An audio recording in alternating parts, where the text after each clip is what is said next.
When did you know you were famous? Like, was there a moment that you said, my life just changed? I started feeling it one night in Chicago at the Rosemount Horizon, and that's one of my favorite buildings to work in, the favorite, because it's wood ceiling and the acoustics are so good in there, and the Chicago crowd is so crazy.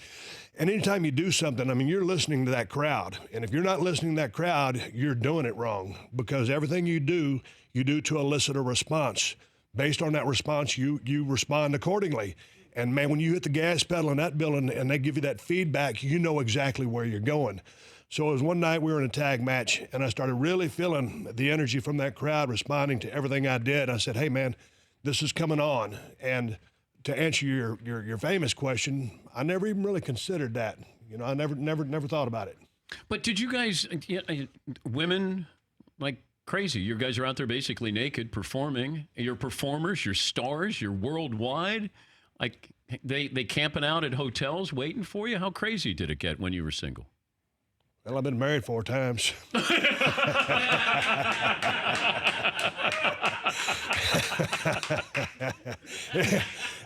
that kind of give you a heads up? Yeah, that's a good answer. Hey, now, I've been with my wife now. It was my soulmate. I've been with her 15 years. We've been married 9. So I'm glad I found her when I found her. But what was it like before that?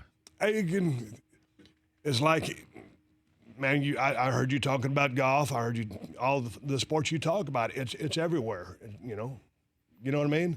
Yeah. Yeah. So to answer your question, you were never lonely. No, and I'm a loner.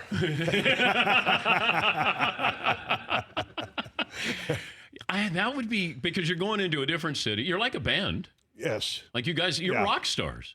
You are a lot of times, you know. You might be, I don't know if you're considered famous, but you're on television, so you have exposure, right?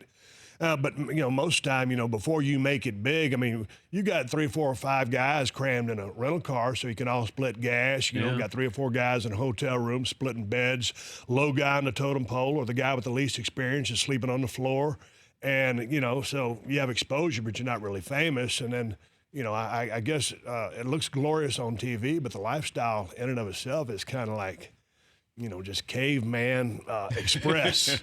And it was a great life. But yeah, I think Ric Flair, I always looked at it like this way.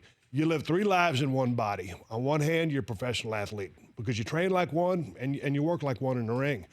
Other hand, you're a rock star because when you go someplace, you know, if you want anything, it's there and you can have it, you know, with respect to about anything. And on the other hand, you're like a truck driver because, you know, these days guys are doing tour buses and stuff like that. But, you know, you take a flight, you get your rent-a-car, and you're driving all over the United States. So it's all those things going on. And a lot of guys, you know, met an early demise because they got caught up in it. For more Dan Patrick Show, tune into Audience Channel 239 on DirecTV. Stream for free on BR Live or download the Dan Patrick Show app.